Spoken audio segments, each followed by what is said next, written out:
Hello, friends. Welcome to the Migrants on Air podcast, conversation with migrant leaders and advocates across regions. The Asia Pacific Mission for Migrants, APMM, launched this podcast as part of our effort to raise awareness and amplify migrants' campaigns. I am Dewi Amelia, and I will be your host today. In this episode, we're going to talk about migrant domestic workers, whose majority are women coming from countries like the Philippines, Indonesia, Myanmar, Bangladesh, Nepal, Sri Lanka, and others, to care for families abroad such as Hong Kong, Singapore, Malaysia, Middle East, and so on. Every day, migrant domestic workers cook, clean, and care for families, work that keeps household running and supports entire economies. However, their own working conditions often remain difficult, marked by long working hours, low pay, and limited protections. Hong Kong is home to more than 30,000 migrant domestic workers, most of them women from the Philippines and Indonesia. We will talk about their realities, challenges, and of course, their effort and campaigns. Already here with us is a friend who works as a migrant domestic worker in Hong Kong. This is Migrants on Air. Let's get started.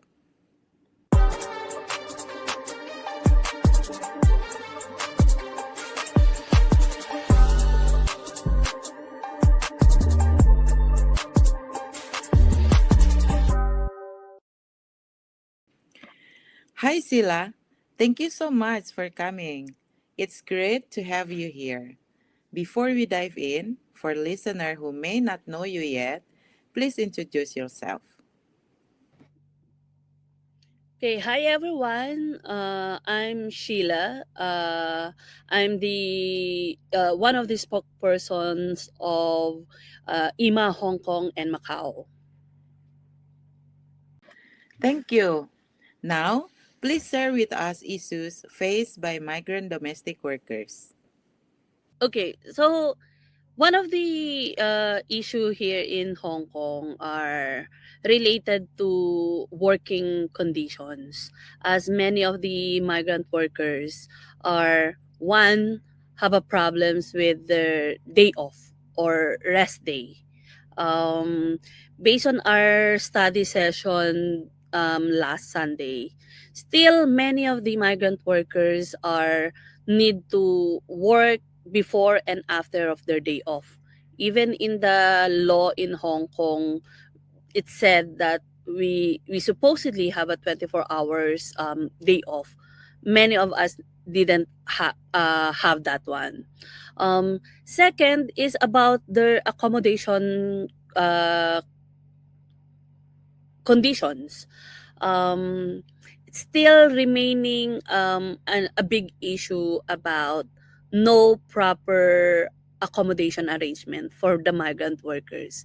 Many are just sharing rooms, sharing bedrooms with their young wards or with the elderly. But we have also cases that they are sleeping in the living room, some are sleeping in the kitchen, or some even their employer just make a space at the top of the washing machine just for them to sleep in the evening. So this kind of working conditions of migrant domestic workers is actually brought so many problems and make migrant workers very vulnerable.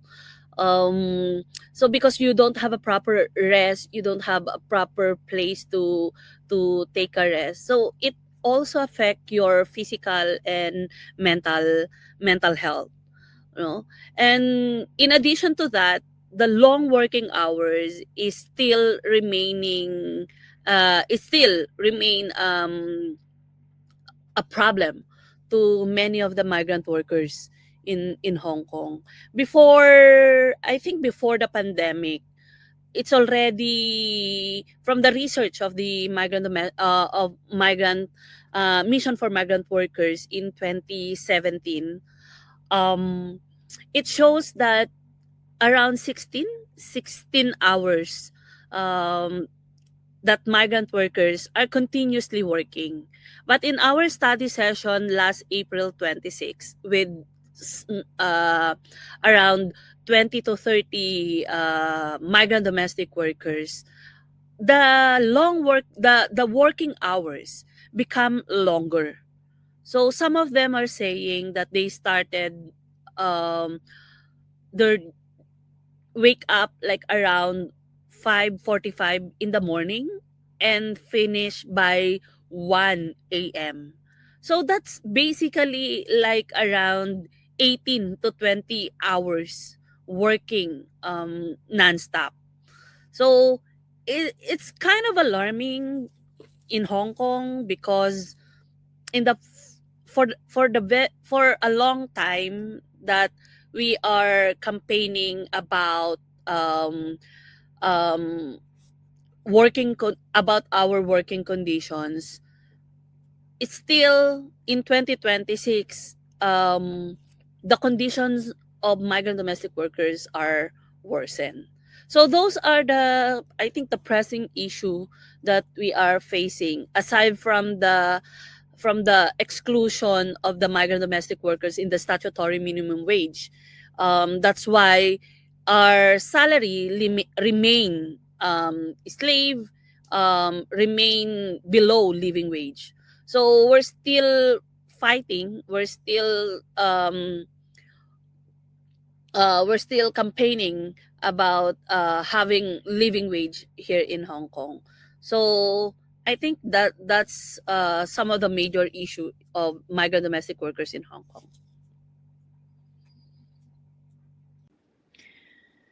Thank you for sharing that, Sheila. Yes, I think it's alarming when the situation of migrant domestic workers is not getting better. Instead, it gets worse. So, how do migrant domestic workers respond to that situation?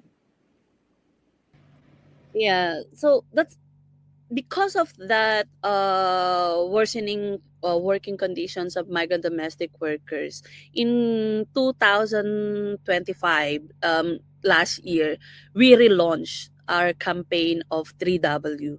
So the 3W is, the first W is about the living wage, and then the second W is about the working hours, and the third W is about the working conditions, because we see that even in the past decades the conditions of migrant domestic workers didn't get better. Actually, we found out in some of the research and our study sessions that the conditions of migrant domestic workers are continuously worsen. So this coming May 1 will we're going to have a protest actions in front of the central government office in Hong Kong, and we will submit a petitions calling for Hong Kong government to include the migrant domestic workers in the statutory minimum wage. That will answer for us to, for the migrant domestic workers sectors to be at least having a living wage. But at the same time, we are also calling the attentions of Hong Kong government in terms of the um, worsening conditions about the accommodation things, no, our accommodation situations, because even it's said in our contract that employers must be provide a suitable accommodations for the migrant domestic workers, but in reality there's no mechanism, there's no clear clear rules on how they're going to ensure that migrant domestic workers will have a proper accommodation. So we're demanding for a clear guidelines. No, at least put it in writings that kitchen, living room, or at the top of cupboard or at the top of washing machine is not a suitable accommodations. So, and then we have also trying to to campaign on the issue of um, at least leave out as an option, no? Especially for those family or for those employer that cannot provide their migrant workers a proper accommodations.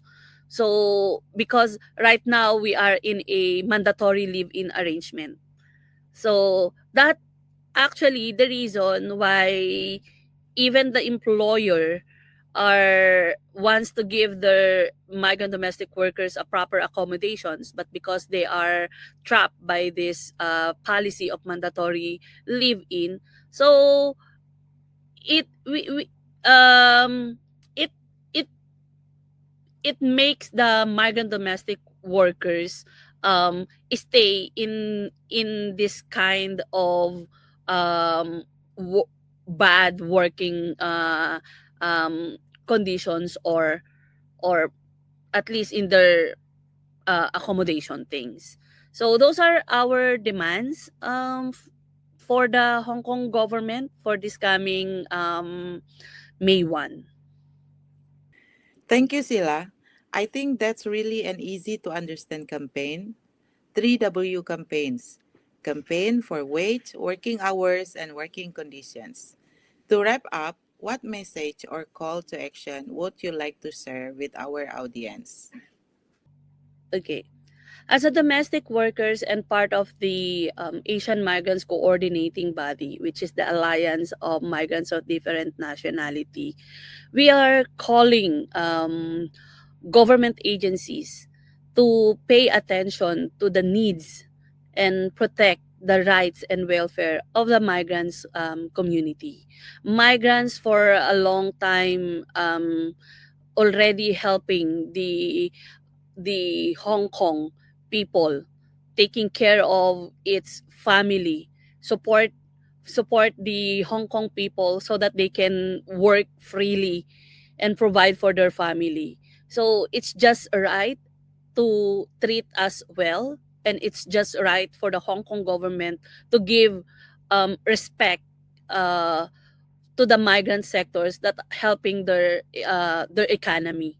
So we deserve a better treatment. We deserve a better policy and working conditions. Indeed, migrant domestic workers deserve better treatment, better policy, and working conditions. Thank you so much, Sheila, for your time and sharing. And that brings us to the end of this episode of Migrants on Air podcast. We've heard some urgent realities of migrant domestic workers in Hong Kong about rest days.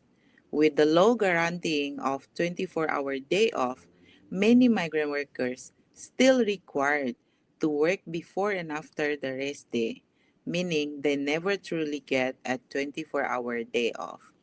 For accommodation, many workers live in unsuitable conditions, sharing rooms with children or the elderly, sleeping in living rooms, kitchen, or even on top of washing machines. This lack of proper space harms both physical and mental health. Aside from that, long working hours remains a serious issue, with some workers reporting 18 to 20 hours of nonstop work each day.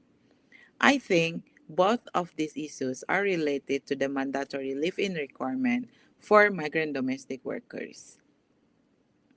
And for wage, migrant domestic workers receive below a minimum wage requirement because they are excluded from Hong Kong's statutory minimum wage.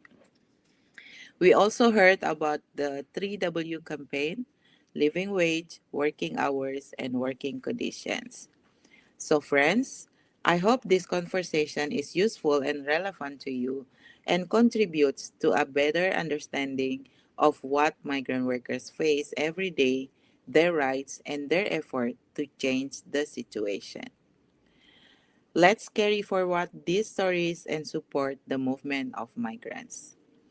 I would also like to remind if you or someone you know is experiencing difficulties at work, please do not hesitate to reach out to trusted organizations or support networks wherever you are. Thank you for listening. This is Migrants on Air podcast, conversation with migrant leaders and advocates across regions. See you.